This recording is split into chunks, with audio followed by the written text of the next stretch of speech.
I went in for an interview, and halfway through the interview, they told me that they had already hired someone for the position that I was interviewing for. Say what you want about the job market or the state of the economy, but this is literally psychological warfare. Why would you invite me in for an interview if you've already hired someone? Why are you actively wasting my time?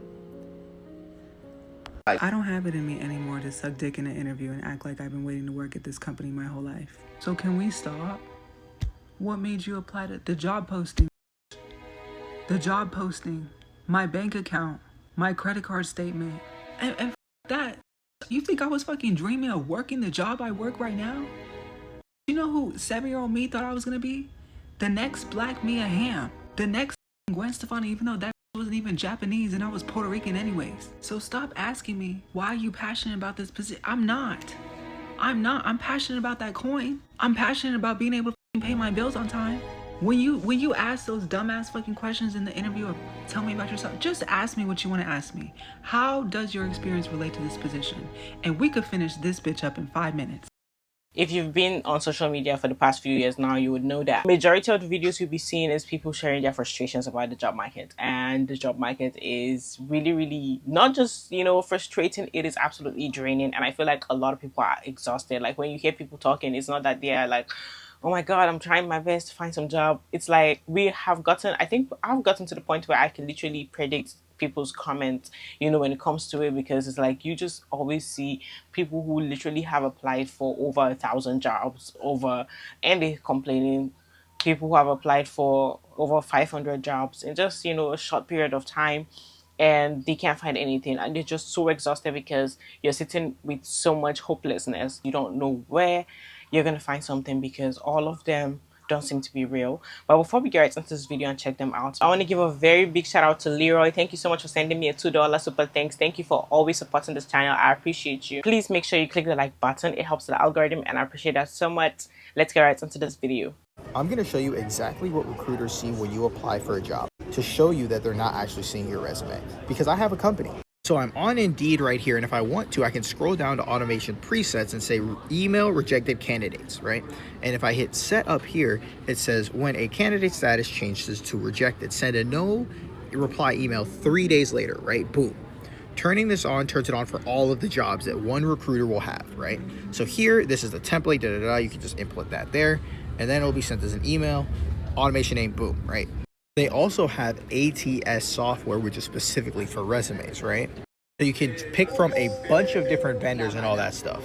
In here, there's a section called matching qualifications. You go down, you can see specifically how many likes it got or how relevant it is, with 1 not being relevant and 3 being very relevant. And then right here, you can just click yes, no, or not sure. But the one thing you do not see is a resume. To see a resume, you have to click on their name and then go. But remember, you can automatically just pick based off the matching qualifications. So again, they are lying. Your resume does not actually get in front of most people. Y'all, I'm sitting at work and I'm scrolling on Indeed or whatever like that. And I came across a job. It was a director job, and the pay rate was $19. The job market is so criminal, because why do you think I'm directing anything or anybody for $19? And it sucks because that's not even a livable wage. So the fact that's being offered for a director position,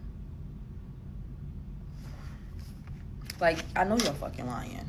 And I'm not saying some people can't live off of that because they literally have to, and it's not their choice because of what the economy is. But I'm saying, though, why are we offering $19 for a director position? We have to make it make sense. That's the problem I have with it. I think it should be industry standard that once a person submits an application for a job, the company has a month to let that person know whether they do or do not have the job. This waiting game is getting absolutely ridiculous. There's no reason why I should be doing 2-3 interviews with the company and waiting over a month to know whether or not I have the job or not. This is getting absolutely insane. It's to the point where I'm hearing from companies that I applied to months ago in cities that I used to live in about whether or not I'm ready to take the job. What are you talking about?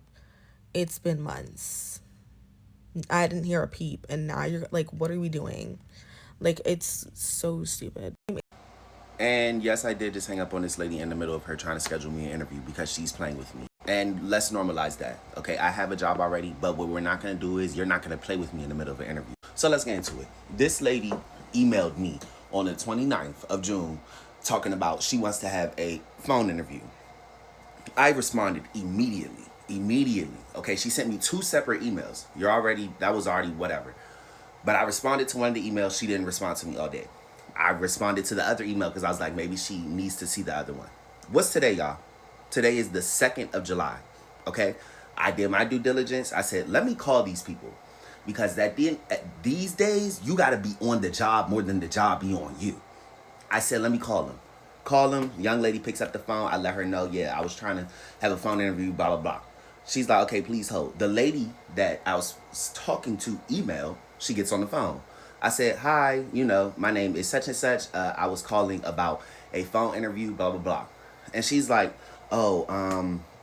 she's basically like on the phone and I can hear her. She's like talking to herself like, yeah, I didn't print out your resume. Trying to make it seem like she was trying to insinuate like if I even responded to her email. Yes, sister, don't come out your mouth sideways with that because I always have my receipts. I don't play about that. And she's like, okay, yeah, I just sent you a calendar invite. No, I had sent her my availability because that's what she asked for. I told her I'm available Tuesday, 1:30 because I have a job and I'm off on Thursdays and Fridays. She says, okay, yeah, I just sent you a calendar invite Monday at 10:30. I said, oh, yeah, that's not going to work. I said, my availability that I sent you said I'm available Tuesday at 1:30. And also, I'm off on Thursdays and Fridays. That's when I'm available. She said, well, it's just a phone interview. I said, and I'll just be at work.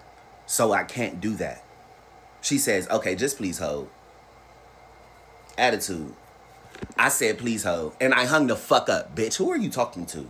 You bitches are dumb as shit. And I contemplated. I was like, Jonathan, hold it together. Girl, fuck you. You need me, bitch. And y'all already dysfunctional as fuck. I'm not coming over there to work for no bitch. And you can't even sit here and give me the common courtesy to respect my availability for an interview. You couldn't even go through the email and look up what I said. Like, to have respect. You couldn't even, like, there was no, my apologies about that. It's been busy. You didn't have nothing. You had nothing to give me. You just instantly were just like, yeah, Monday at 10:30, I sent you a calendar invite. Yeah, bitch, you're going to be sitting on that motherfucking call by yourself. You stupid bitch. Fuck.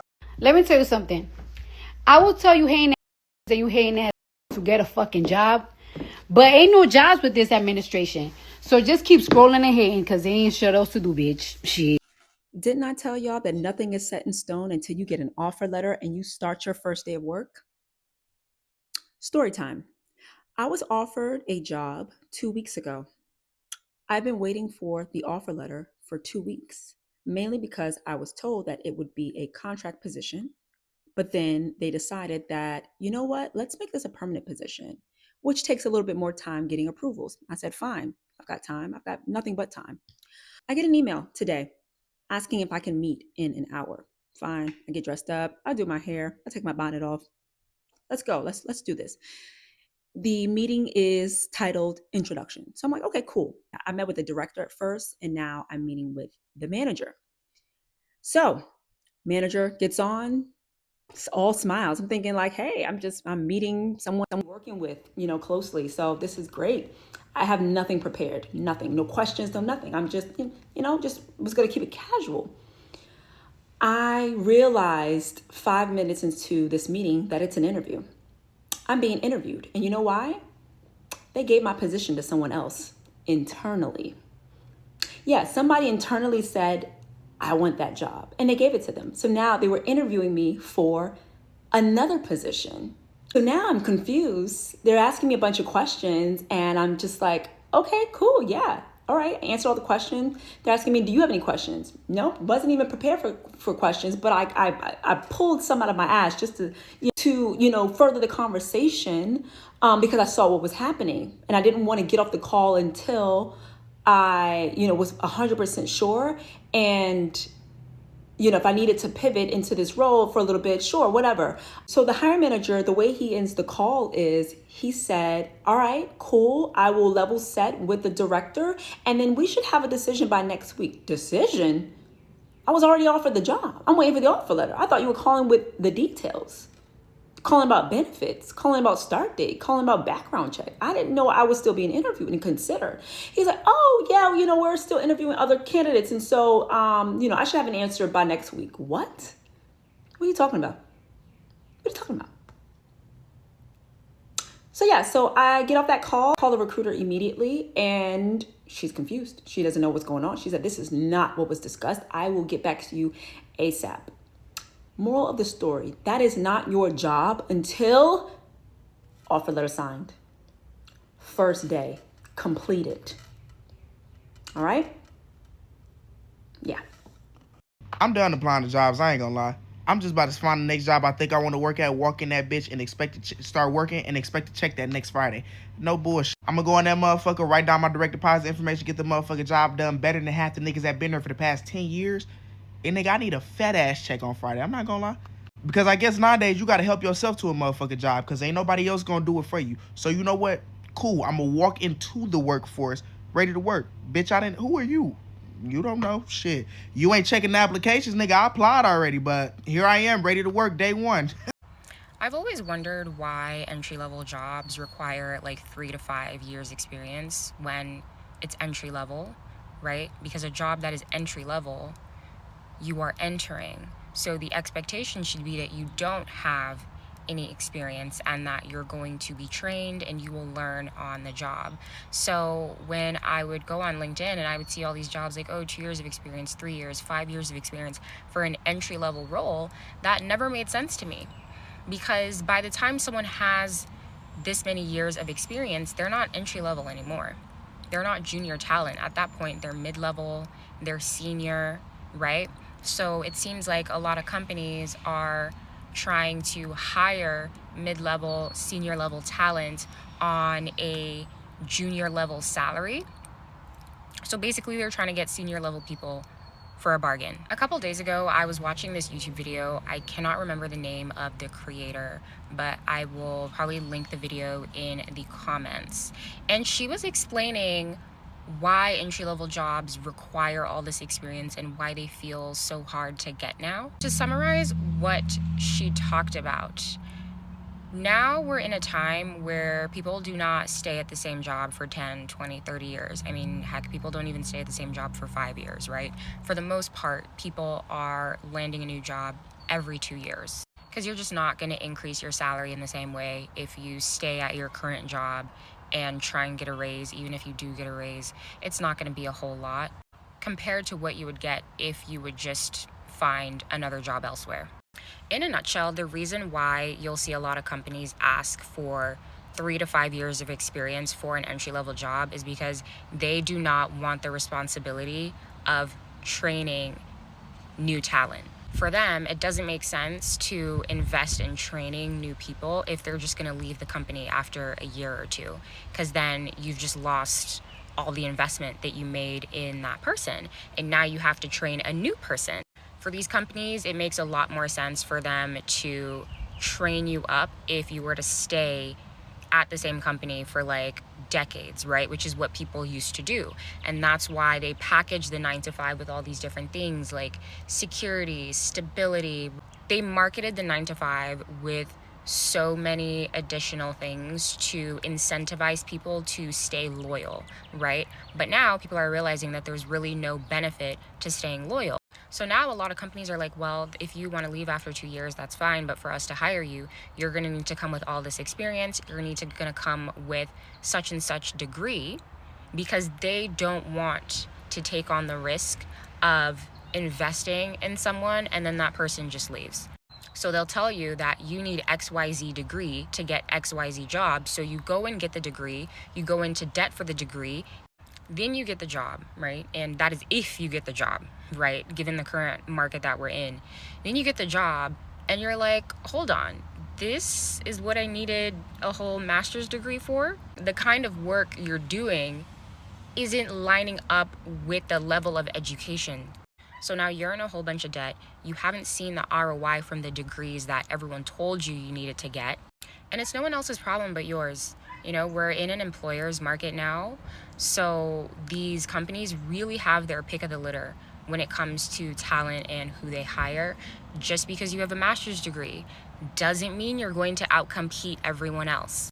One of the videos I went kind of viral for a while ago, I was telling people that they don't need to go back to school, and some folks were trying to fight with me in the comments. Getting a master's degree to get an entry-level job just doesn't make sense to me, because by the time you have a whole graduate degree, you should be able to land something higher than an entry-level job.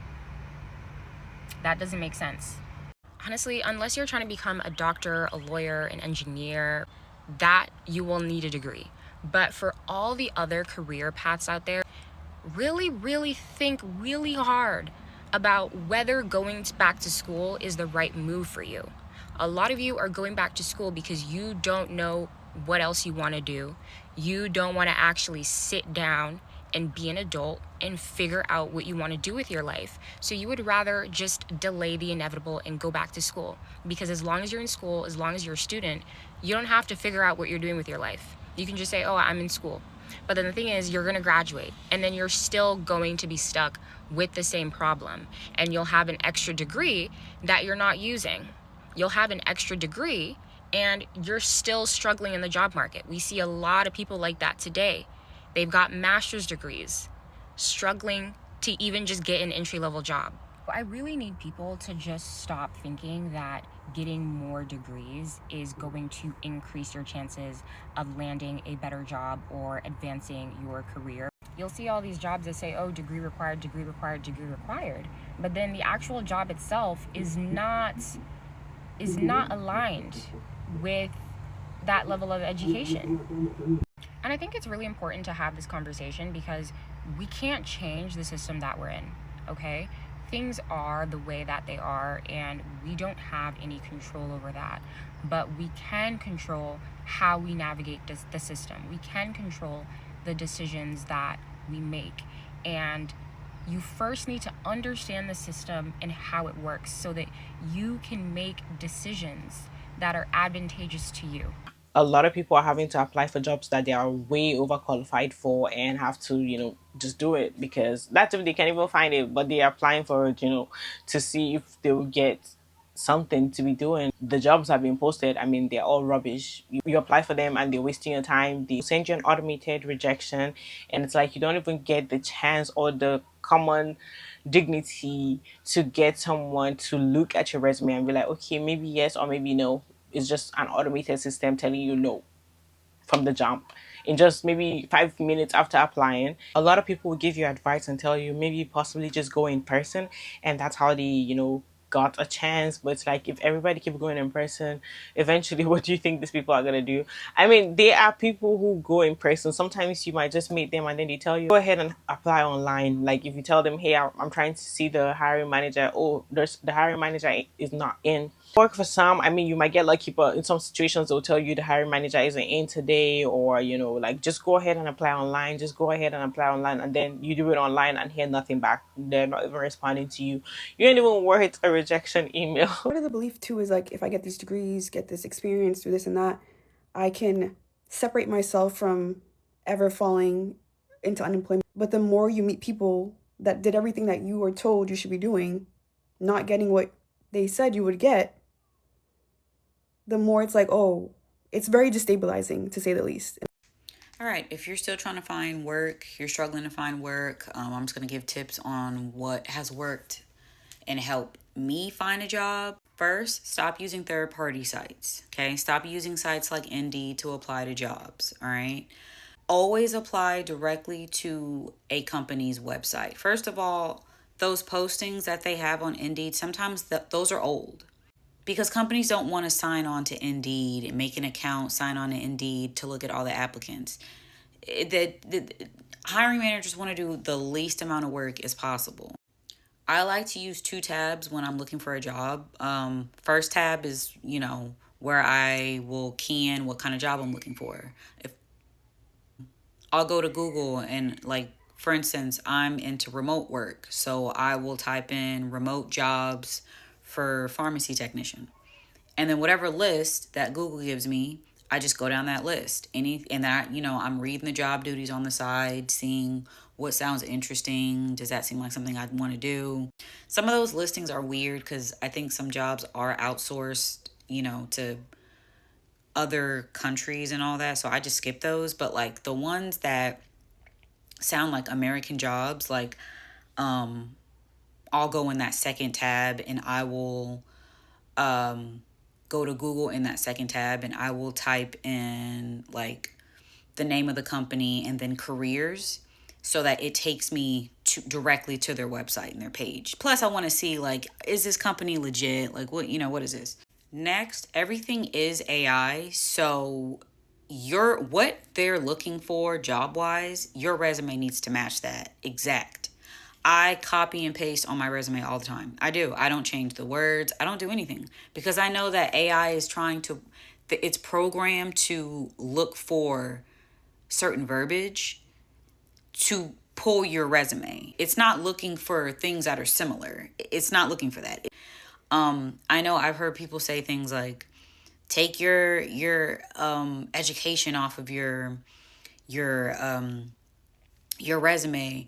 The only reason I would say to take it off is if it has nothing to do with what your qualifications are. Like, when your qualifications will say, like sometimes a qualification for a job may say like, must have an associate's degree. Well, if you have an associate's degree, you can keep it on there. Had to graduate high school. You don't need to put that you went to college. Like, who gives a fuck? You know what I'm saying? Like, you gotta play the game. All right, you gotta know how to play the game. Like, take it off, because then they're gonna look at you and think you're too overqualified. Interview questions. Here's the thing: do research on a company. If it's a job you really, really want, do research because employers find it very impressive that you care enough to do research. I'm not saying you have to write an entire essay. What made you want to work for us? Why do you care to, work for us? Yes, we all know you're here for money. Like, yes, we all know that.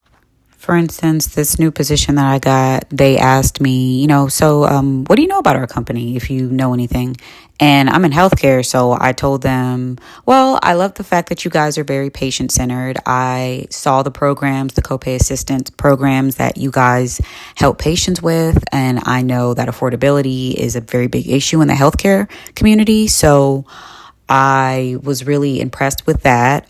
Okay, I made notes of what I wanted to ask, what questions I thought they would ask me, so I had a response ready. Not that I copied word for word, but it was just like to give me ideas, so I'm not sitting there going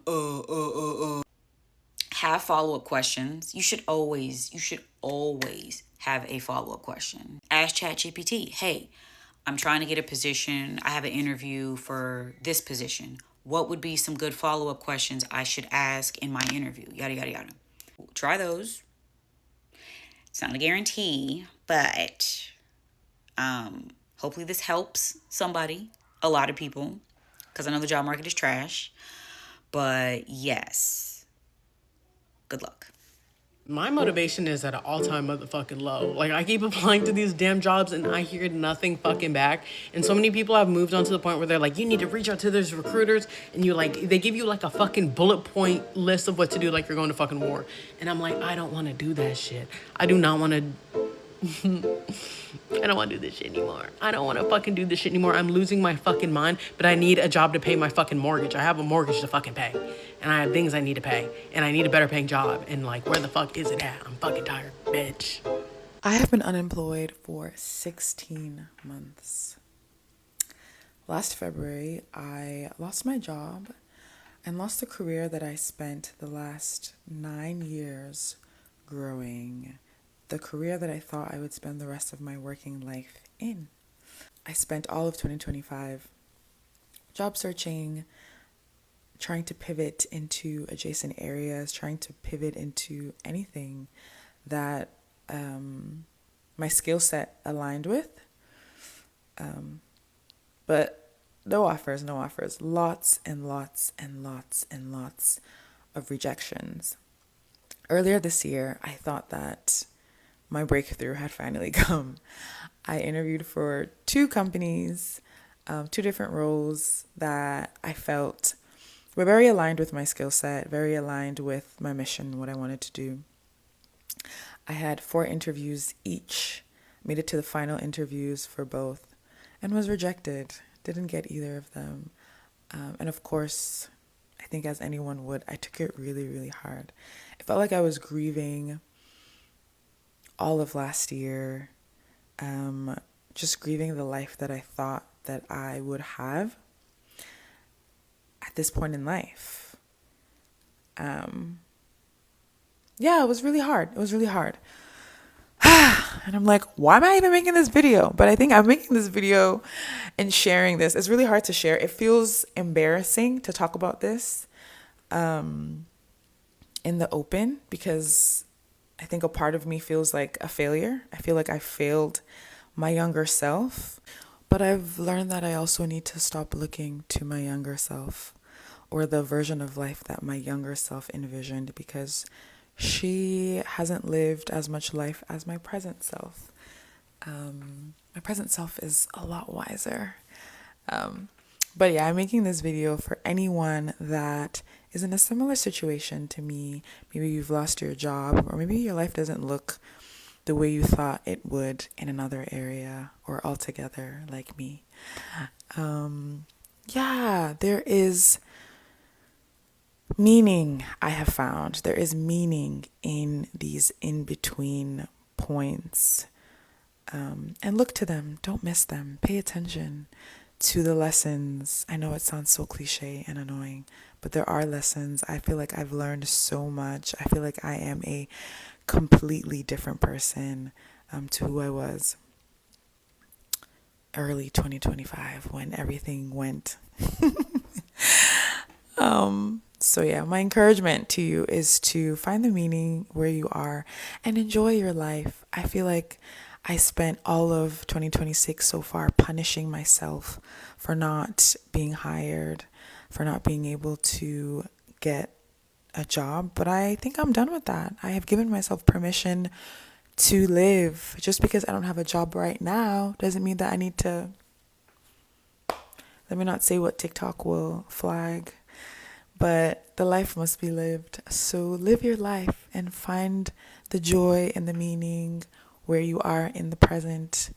Joy is coming, as Fido says. At first, we were like, okay, it's terrible now that people go through rough patches, rough economy. But this seems to just be stretching and going on for too long. Like, it's been a while now. I have been making videos about the job market for years now, like literally, and it's like it's not changing.